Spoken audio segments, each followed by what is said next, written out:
Amazing people. Amazing stories. Amazing films. This is Amazing TV.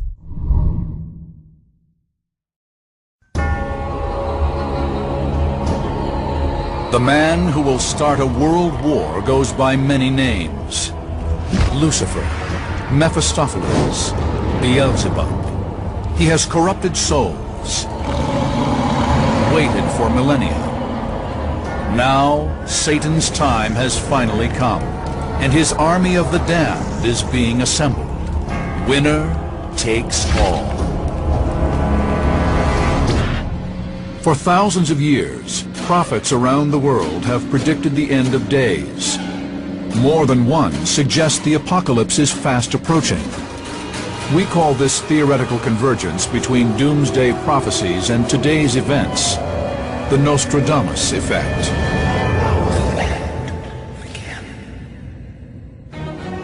Does the devil really exist? More than 70% of all Americans believe that he does, and 1/3 of them fear his power will ultimately consume the world.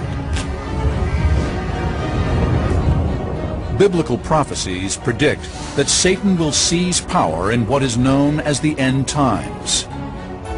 The ancient texts describe how he will amass an army of evil whose sole purpose is to destroy humankind. These prophecies suggest Satan will seduce millions into following him and ultimately bring about the end of the world. Some say that today's unrest is a sign that Satan's army has begun to assemble.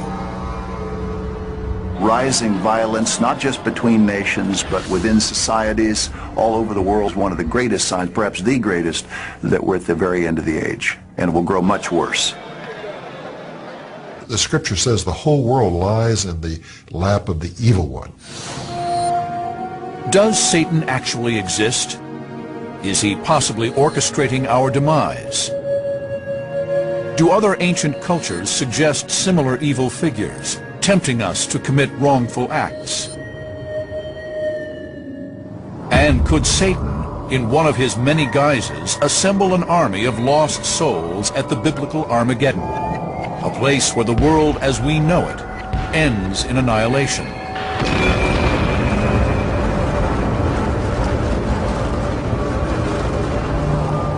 We will neither refute nor endorse these theories, merely present the evidence. Satan is the father of lies. He is the one who is ultimately bringing all these conditions of the world around that affect men as they do.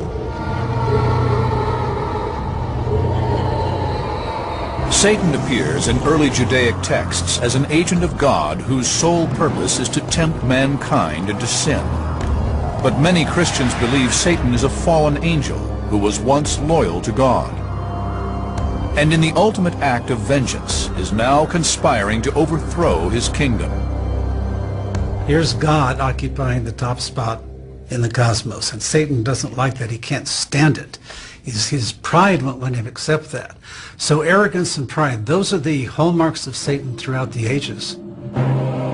In the book of Revelation, Satan appears during the time of tribulation, a 7-year period characterized by extreme disasters. At the end of this biblical time period, Satan returns to earth to recruit corrupt souls for an army that will confront God. This Revelation prophecy establishes the ultimate battle that will occur between good and evil. Woe to the inhabitants of the earth and of the sea, for the devil is come down unto you, having great wrath, because he knoweth that he hath but a short time. This form of writing we call apocalyptic. It comes from the word for revelation, apocalypse. This apocalyptic writing had certain characteristics that were common all across apocalyptic examples of writing. For example, virtually all of them feature some kind of great cataclysm, some kind of great battle between the forces of good and the forces of evil. But is Revelation's depiction of Satan's prophecy meant to be taken literally? And how does this belief compare to other religions? An examination of early civilizations reveals that certain cultures believe in a supernatural evil being. If you go back to the earliest cave paintings, several thousand years before Christ, and you look at those, there will be animal-like, half-man, half-beast figures. A powerful god, capable of death and destruction, emerges from the texts of ancient Egypt. Ancient Egyptians had a kind of devil-like figure that at the end of your life you would appear before the gods and they would weigh your life.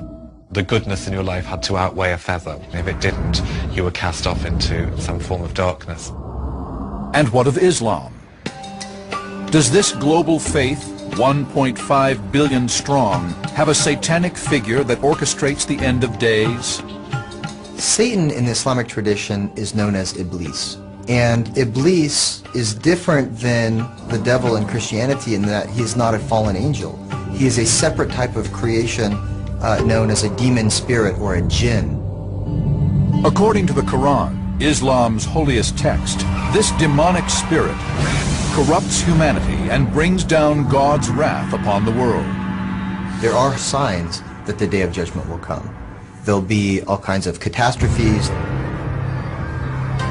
According to traditional Islamic beliefs, the end of the world will be preceded by two distinct catastrophes, a red death and a white death.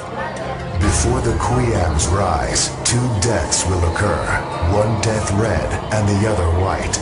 These will kill 5 out of every 7 persons. The red death will occur by means of killing, and the white through epidemics. Interpreters believe that these two forms of death correspond with 2 of Revelation's 4 horsemen of the apocalypse. In Revelation, the Red Rider brings death by war, the Pale Rider by sickness. There's some indication that the end of time will be near when there is mass devastation and famine and hunger and environmental degradation and conflict and warfare. But does Islam, like other religions, feature an actual satanic figure? And does this figure also lure humanity to destruction in a final battle? According to Islamic tradition, Muhammad told his companions, "He will claim to be God and try to create doubts in your minds. Have a firm belief. The one-eyed creature cannot be your Lord. He will claim to have come with the gifts of paradise and an arsenal of hell." There will be a great deceiver, the Dajjal, who will appear and lead people astray and will wreak havoc on the environment and on civilization and will destroy and kill many people. In the midst of this suffering, the Islamic prophecy suggests a Redeemer called the Mahdi will return alongside Jesus Christ. The Islamic view of the end of the world is very similar to that of the Christian view. Muslims believe that Jesus will come back at the end of time. According to Islamic tradition, Jesus and the Mahdi will join forces and lead their chosen ones into battle against the one-eyed Dajjal and the Sufyani, a bloodthirsty tyrant. There'll be a day of judgment and people will be sent to heaven or hell depending on how they conducted themselves in this world. Images of a figure similar to the devil also appear in the carvings of the Aztecs, some as many as 680 years old. In addition, the Hopi Indians believe in a malevolent force. They imagine this force not in human form, but as a fog that rises from the earth to dilute the hearts and minds of people. Like Satan, the fog is prophesied to bring about complete destruction, which the Hopi call the Day of Purification. The Hopi had 5 worlds. We're moving from the 4th into a 5th, and they predicted it would be a time of unrest and chaos and disorder, and I think, again, if you look at the news, we're seeing that.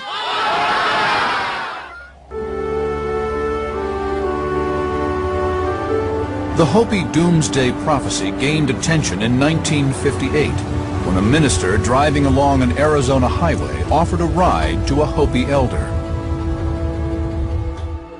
After riding in silence for several minutes, the elder shared his prophecy of a battle between good and evil that will abruptly end the current era of man.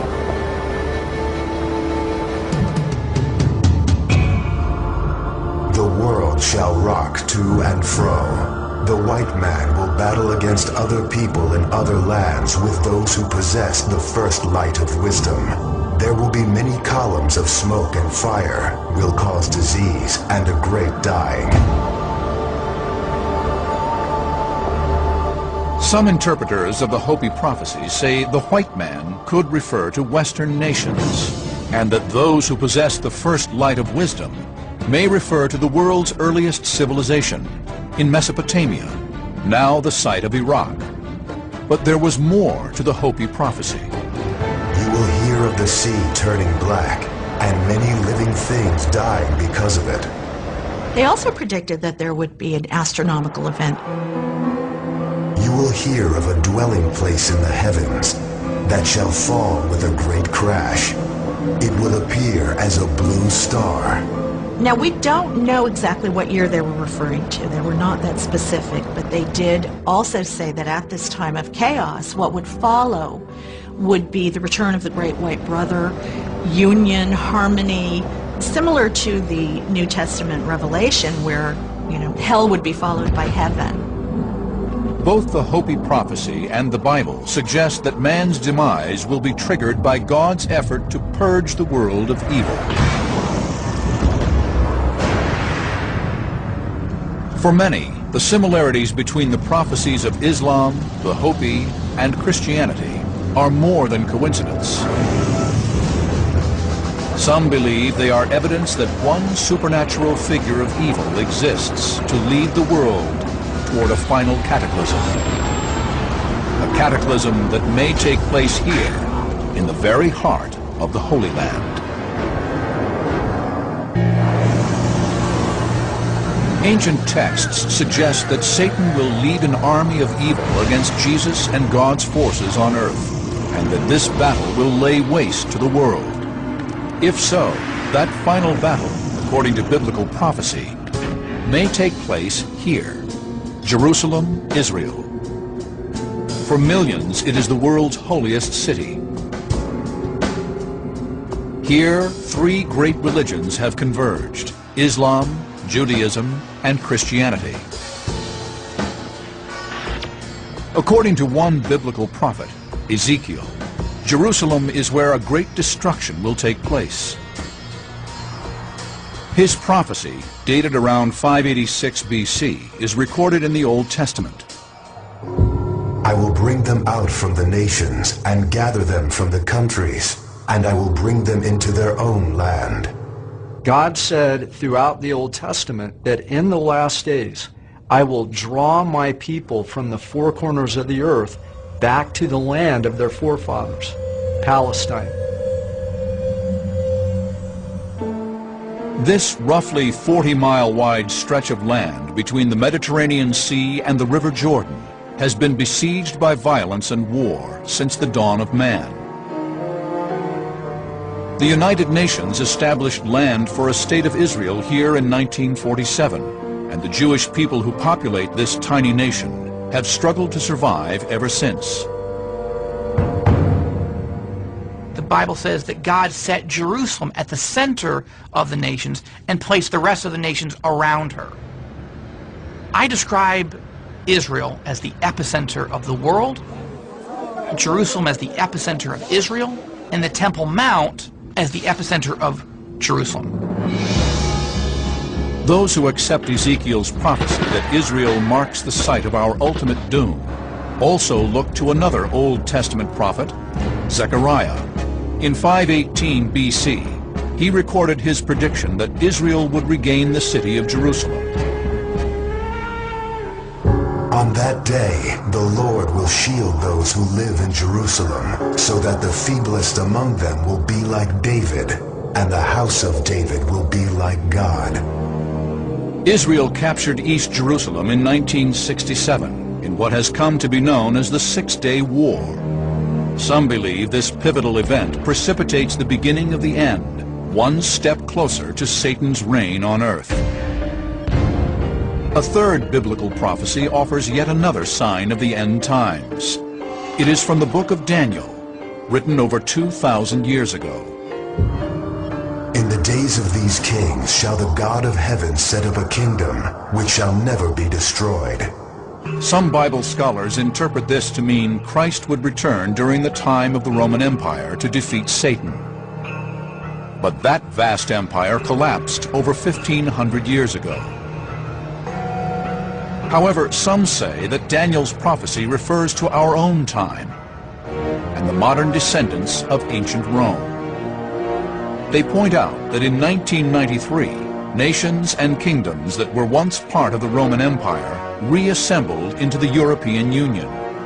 The EU now consists of 27 member states across the European continent. European Union and other nations around the world are trying to pressure Israel to give up more and more land to the Palestinians, particularly in the West Bank. Do believers see this pressure by the European Union on Israel leading to Satan's battle at Armageddon, or is it merely coincidence? According to the Gospel of Matthew, Jesus told his disciples of several more signs of end times. For nation will rise against nation, and kingdom against kingdom. Christ said you will hear of wars and rumors of wars. Think of the world today. There's rumors of wars with Iran. There's Afghanistan and Iraq. There's rumors of wars almost every day with North Korea. And we're at that place in history where there's a nuclear proliferation. No one really seems to have a good idea of how to manage this. Believers in Satan prophecy point to the Old Testament prophet Ezekiel, who wrote that in the end days, a great military power will threaten Israel from the north. You will come from your place in the far north, you and many nations with you, a mighty army. You will come up against my people Israel like a cloud to cover the land. Some believe there is a direct link between Ezekiel's prophecy and Russia. Just because Russia has in fact started to form a very dramatic military and political and economic alliance with Iran, just because Israel has been reborn as a country, Jews have poured back into the Holy Land, just because a leader of Iran is saying we will wipe Israel off the map, doesn't necessarily mean that these dramatic, apocalyptic Bible prophecies come true in our lifetime. On the other hand, the question is, can you really rule out that possibility given what is happening in our world today? Others argue that looking for connections between prophecy and world politics is a dangerous tendency. The problem with this tendency to identify the enemies that we feel we have at a particular moment and to identify them with the Bible is that now you have a sort of religious endorsement for your anger, for your political or social anger. And that can be a very dangerous tendency. Some Christians suggest Satan's presence in the end times may also be seen in the most controversial book of the New Testament, Revelation. Written by John of Patmos before 70 AD, this apocalyptic vision predicts that a nation to the east of Israel will amass an enormous army. And the 4 angels were released to kill a third of mankind. The number of the mounted troops was 200 million. What it says in the book of Revelation is that the river Euphrates will be dried up to make way for the kings of the east.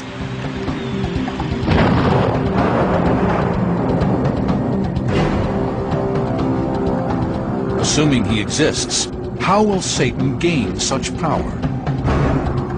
There are those today who worship Satan openly. But are these modern pagans really soldiers in Satan's army, leading us to annihilation? Satan, the malevolent figure Christians accept as the ultimate force of evil. biblical texts predict he will lead the world to a violent and destructive end. To some, today's unrest is proof that the prophecies contained within these texts are being fulfilled. He is a father of deception. So he's behind drawing people to those things which are not the truth, which are things which are a lie. And so this is his final assault on humanity and on planet Earth. Those convinced that Satan truly exists believe he can only challenge God by raising a massive army. Armies with troops numbering in the millions exist today, not to mention less structured guerrilla and terrorist soldiers. They would appear to be perfect candidates for Satan's army. But is this what believers think? Ancient texts suggest instead that Satan will recruit his army by corrupting mankind one soul at a time. The Apostle Paul said that in the last days, perilous times shall come, or dangerous times. And then he listed about 15 things that all have to do with character. In the Bible's book of Timothy, written in the 1st century A.D., the disciple warns, "For men will be lovers of self, lovers of money, boastful, arrogant, brutal, haters of good, treacherous, reckless, conceited, lovers of pleasure." Many believe Satan to be a fallen or corrupt angel. Satan is a very powerful angel, and angels have an intelligence and a knowledge far greater than human beings. And so Satan knows humanity in and out. He knows all of our weaknesses. According to the Bible, Satan's seduction of humankind is just one of several ways he will gather his doomsday legions. One passage in the Gospel of Matthew indicates he will also create false messiahs and cults. 1993, Waco, Texas. The world watches as a ranch complex burns to the ground. 80 people die, 17 of them children. They called themselves the Branch Davidians, and they were led by their charismatic leader, David Koresh. Having proclaimed himself the Son of God, Koresh claimed he was the Lamb who would open the 7 seals. After a firefight with federal agents who believed he was hoarding illegal weapons, Koresh and his followers perished in a fire after a 51-day standoff. 1978, Guyana, South America. Another self-anointed Messiah, the Reverend Jim Jones, believes his commune is under attack and leads more than 900 of his followers in a mass suicide. 1969, Los Angeles, California. Charles Manson seduces his so-called family to commit a series of gruesome murders. Were these men puppets of Satan, recruiting souls for his army? We like to personify kind of feelings and senses of what goes on in the world. Often in terms of individuals, so notorious criminals who go about, carrying out terrible acts of terrorism, kind of inhuman acts of terrorism, that we sort of struggle to understand. I think that is when we start trying to think, well, there is a kind of force for evil in the world that is bigger than any individual. People can easily convince themselves that they're doing good while they're doing terrible things. I'm surprised that we don't have more Jim Jones, more David Koreshes, and more Charles Mansons. I mean, we're lucky that these people are fairly rare. Much like Christians today, fringe groups, including some satanic sects, believe in Satan's existence and that he will dominate the world as it approaches Armageddon. In nomine Satanas, Lucifer excelsis Dei. One of the more moderate groups is the Church of Satan, founded in 1966 with many adherents across the U.S. Their beliefs tend more toward hedonism with carnal pleasures leading to greater self-knowledge. Hail Satan! Hail Satan! The best way to explain the philosophy of the Church of Satan is probably that it's a very secular, rational philosophy based on responsible self-indulgence.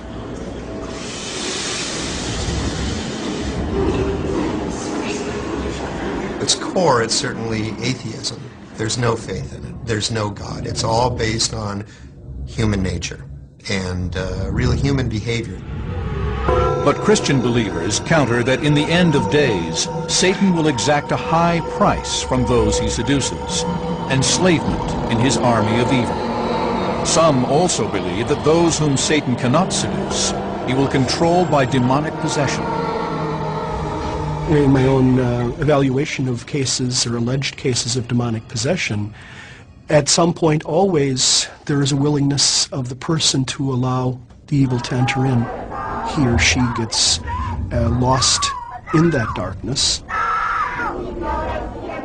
Demonic possession is real. It's one of the proofs, by the way, perhaps one of the greatest proofs for those who've experienced it, that demons are real, that the devil is real.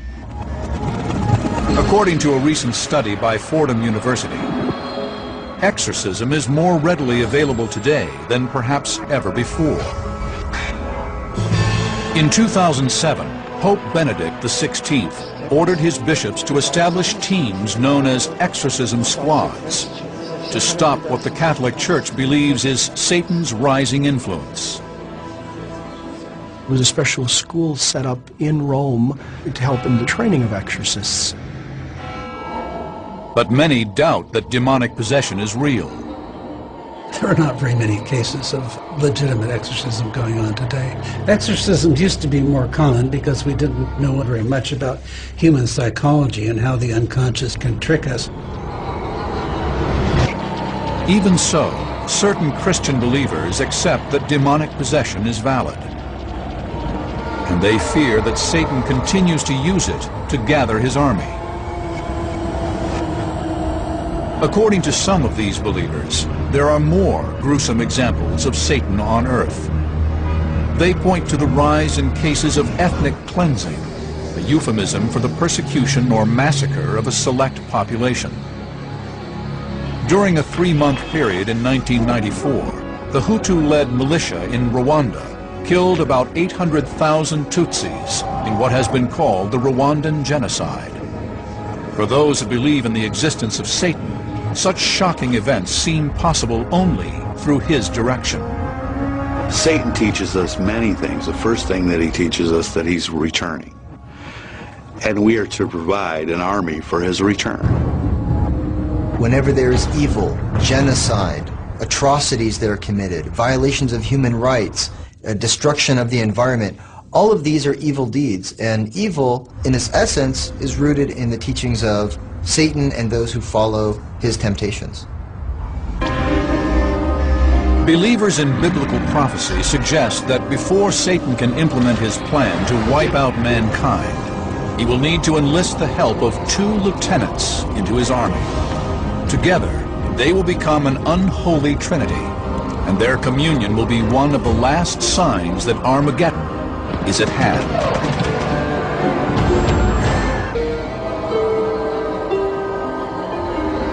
The most evil figure in the Bible is believed by many to be amassing an army at this very moment. His name is Satan. His plan is to fulfill the prophecy in Revelation that says he will challenge God at the end of time. But before his army can attack, signs must be revealed and events must fall like dominoes, leading to a final confrontation, a poisoned landscape, calamitous events, and the arrival of 2 monsters, the Antichrist and the false prophet, are a few of the signs that Satan's army is assembling. But is there any evidence of these prophecies coming to pass? Is global warming the work of Satan? Is globalization the work of Satan? Is terrorism the work of Satan? That might be true. The atomic weapons, are they the work of Satan? Of course, there are all those things today, but there always have been. There always have been wars and plagues and famines. So I don't see any reason myself to suppose that any particular thing today is the work of Satan. Certainly there have always been problems in every age, but it's an intensifying of problems. Those are the two key elements, greater in intensity and greater in number. And no one seems to be able to figure out what to do about it. Further examination into the book of Revelation may provide clues on how Satan may lead mankind into Armageddon. It says Satan will bring to power two key allies, both men, the Antichrist and a false prophet. The text describes how these figures will help Satan deceive humanity and lead the world to annihilation. According to Revelation, Satan's plan begins when the Antichrist is first introduced onto the world stage. And behold, a white horse, and its rider has a bow, and a crown was given to him, and he went out conquering and to conquer. According to some biblical experts, the Antichrist, the first of the notorious four horsemen of the apocalypse, will falsely claim to bring peace. It's going to be the peace that will destroy many. It says it will be made and confirmed by the one called Antichrist. Labeling people the Antichrist, the whole concept smacks of somebody having an ulterior motive, and that is to demonize and caricature somebody. That being said, we can't discount altogether those voices that see it as something real. Revelation describes how the Antichrist begins to consolidate his power. And he was given authority over every tribe, people, language, and nation. He is going to stir up such international problems that people will be looking for some kind of savior, some kind of messiah, somebody who will step into the scene politically, who will be able to solve the problems of the world. He'll bring war, he'll bring problems, but he will bring a sense of unification. Nostradamus, the renowned 16th century seer, also wrote of an Antichrist.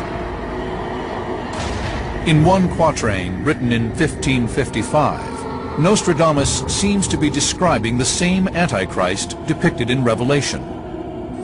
One who the infernal gods of Hannibal will cause to be reborn, terror of all mankind. Never more horror, nor the newspapers tell of worse in the past than will come to the Romans through Babel. Babel is the ancient name for Iraq. Iraq comes up as Mesopotamia, where a crusading army goes and loses a war. Who did Hannibal worship? He worshipped the Phoenicians. Where were they worshipped? Across North Africa and what is currently the Middle East, all the way to Persia. That means Lebanon, Israel, Syria, Iraq. To some, this suggests the Antichrist will come from the Middle East.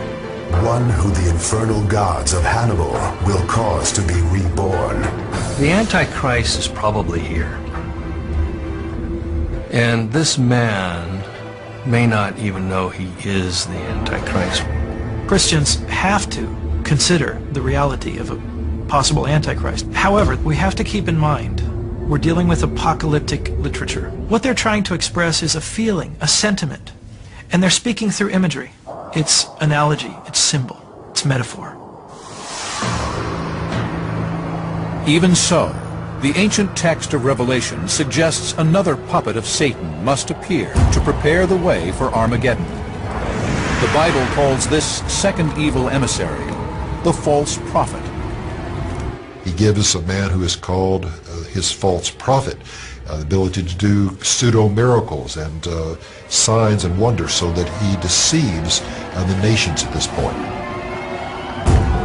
The description bears a superficial resemblance to some modern-day preachers, but with a key difference.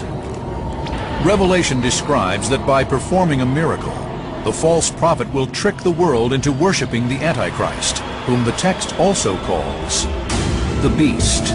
And he had power to give life unto the image of the beast, and cause that as many as would not worship the image of the beast should be killed. Revelation also says the false prophet will employ awesome powers. And he performed great and miraculous signs, even causing fire to come down from heaven to earth in full view of men. He's able to call fire down from heaven. That's not something your everyday ordinary prophet can do. It has to be a venerated, respected religious figure that everybody would not suspect as being someone who could be a person of darkness or great evil. According to Revelation, the false prophet will command everyone to take the mark of the beast. He also forced everyone, small and great, rich and poor, free and slave, to receive a mark on his right hand or on his forehead, so that no one could buy or sell unless he had the mark, which is the name of the beast or the number of his name. Some interpreters who understand the Bible literally believe this scenario could be played out today using current technology. Barcodes, first implemented in grocery stores in the 1970s, are now used to track a host of items, including household pets and cattle. Could this tracking technology also be applied to human beings? Right now we have RFID technology, which could possibly tag every single person in the world to track them and to locate them wherever they are. And we also see other technologies that might come about, such as nanotechnology, that could possibly form some of these Bible prophecies as well. But others have a different interpretation of the Bible. What's being expressed here, I think, is more a fear of technology and probably a very good fear of the increasing power of Big Brother, rather than something that I think is a literal understanding of the book of Revelation. Believers in the prophecy suggest that Satan, the Antichrist, and the false prophet will combine their powers to finally lead humanity into World War III.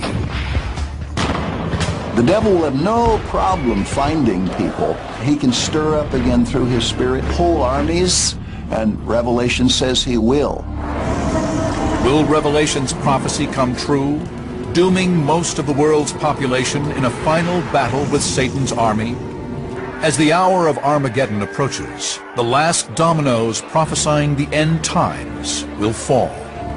According to the Bible, the unholy trinity of the false prophet, the Antichrist, and Satan will finally concentrate their power in the Holy Land as D-Day dawns for Satan's army. Biblical prophecies describe how two forces will engage in a deadly battle for the souls of humankind. One of these forces will be led by the Bible's fallen angel, Satan, the other by the Son of God, Jesus Christ. The site of the prophesied conflict, a place called Megiddo, better known as Armageddon. But the biblical text says that before this can happen, Satan must bring his chosen leaders to power. Even now are there many antichrists, whereby we know that it is the last time. But the Antichrist is likely to start out by offering us all kinds of goodies, you know, and then once he gets us, then he's got us. According to the book of Revelation, the conditions for battle will finally be set when Satan's chosen emissaries, the Antichrist and the false prophet, gain power in the last days of tribulation. This is when the end begins, enabling the following key events to unfold. First, the Antichrist forges a treaty that allows Israel to rebuild the temple in Jerusalem.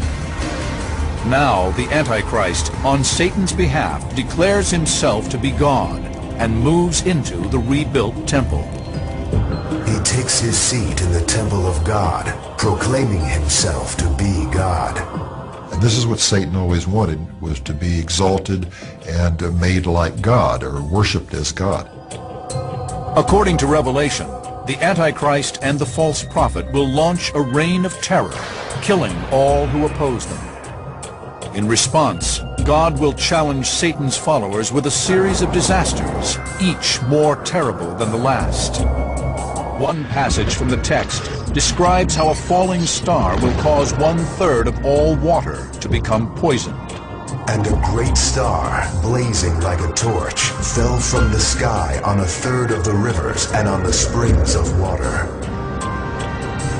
Could this falling star be the same star that crashes to Earth in the prophecy mentioned by a Hopi elder in the late 1950s? You will hear of the sea turning black, and many living things dying because of it. Revelation states that the destruction will intensify with fierce storms. A massive earthquake will reduce cities and mountains to rubble. Islands will disappear, engulfed by tidal waves. The text also describes how a great hail will fall from the heavens, each stone weighing nearly 100 pounds. Is this a veiled reference to some new ice age? The final battle ensues as the world is transformed. The judgment now is coming, and he will be the instrument of bringing it to its final climax. As he raises the nations up against God, he brings all of the nations of the earth against Jerusalem to do battle. Some biblical scholars believe that the book of Daniel describes how great military powers will rise up against the Antichrist, attacking him from the south and the north. The book of Daniel says, armies will surround Jerusalem. Some biblical interpreters suggest the Antichrist will oppose the forces of good with an even larger army of 200 million that approaches from the east. And they come across the dried up Euphrates River, and they gathered at a place called Har Megiddo, which is north of Jerusalem. The prophesied place is a broad valley called Armageddon. Here, according to the Bible, Jesus will make a dramatic appearance to lead the forces of good. Then shall the Lord go forth and fight against those nations. And it shall come to pass in that day that I will seek to destroy all the nations that come against Jerusalem. The final battle between good and evil begins. This is according to John the Apostle, as he recorded in the controversial book of Revelation nearly 2,000 years ago. And I saw an angel standing in the sun, and he cried with a loud voice, saying to all the fowls that fly in the midst of heaven, Come and gather yourselves together unto the supper of the great God, that ye may eat the flesh of kings, and the flesh of captains, and the flesh of mighty men. Revelation provides no details of the prophesied battle, only that Christ and his army are victorious. But some believe the Old Testament prophet Zechariah foresaw the grim aftermath. Their flesh shall consume away while they stand upon their feet, and their eye shall consume away in their holes, and their tongue shall consume away in their mouth. Christ literally dissolves them where they stand. It's a horrific picture in Zechariah 14 of what Christ will do to that great army, and the blood that will flow is quite a picture. Revelation says the Antichrist and false prophet will be destroyed, and that Satan will be chained and imprisoned, ultimately powerless.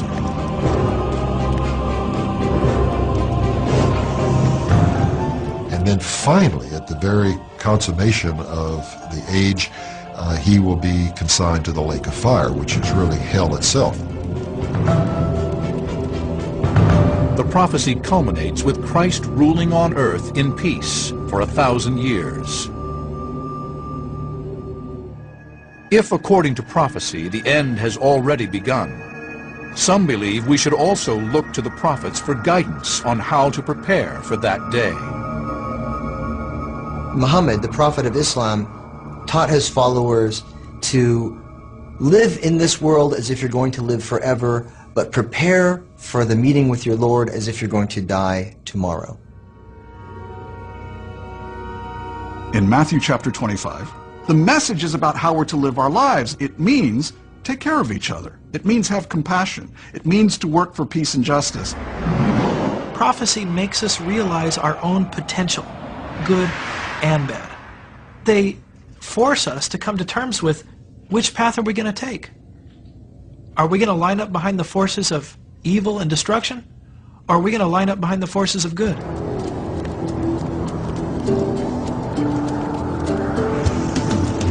If ancient prophecy is indeed converging with recent history, the Battle of Armageddon will soon be upon us. Some may see it as an opportunity to consider how to change our ways as that final hour approaches.